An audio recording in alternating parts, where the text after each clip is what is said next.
I screamed and threw the tray at her. It bounced off the tempered glass of the far wall and clattered metallically to the floor. "I hate you! How could you do this to me?" The orderly grabbed me from behind and pulled me away from my mother's hospital bed. She was a shadow of her former self, a skeleton. All her hair had fallen out, and she was sickly and emaciated. Her eyes had sat sunken in her skull above two scarlet rims.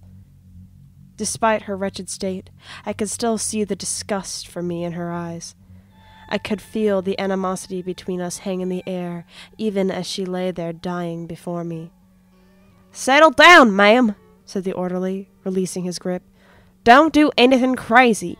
Can't you see she's a sick woman? Give her some peace." "How could you?" I begged again, sobbing. "How could you cut me out of the will and not Todd? What about me? Where is my inheritance?" My mother's voice was low, cold, and devoid of emotion save for a tinge of disgust. "You are a failure," she stated flatly. "You've always been a failure. You may need that money more than your brother, but that doesn't mean I'm going to give it to you to squander.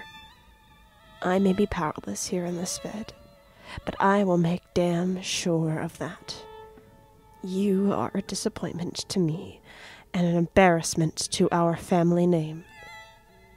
I'd heard the last words before, but they still stung like hot needles piercing my skin. "What about the children? Mark just left me. Mother, please!" She was unmoved. "You will have your inheritance," she said, her bloodshot eyes piercing deeply into mine. "The doctors told me the day I found out, but, of course, you never came to visit me, did you?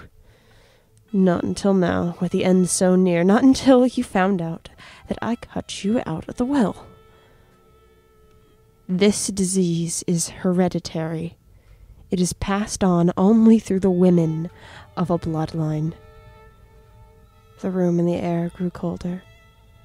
I felt a vice tightening on my chest. "As I lay here now, so too will you one day," she said, savoring the words. "And your daughter after you. This I leave to you, child. My legacy. I leave you what you deserve. My young heiress."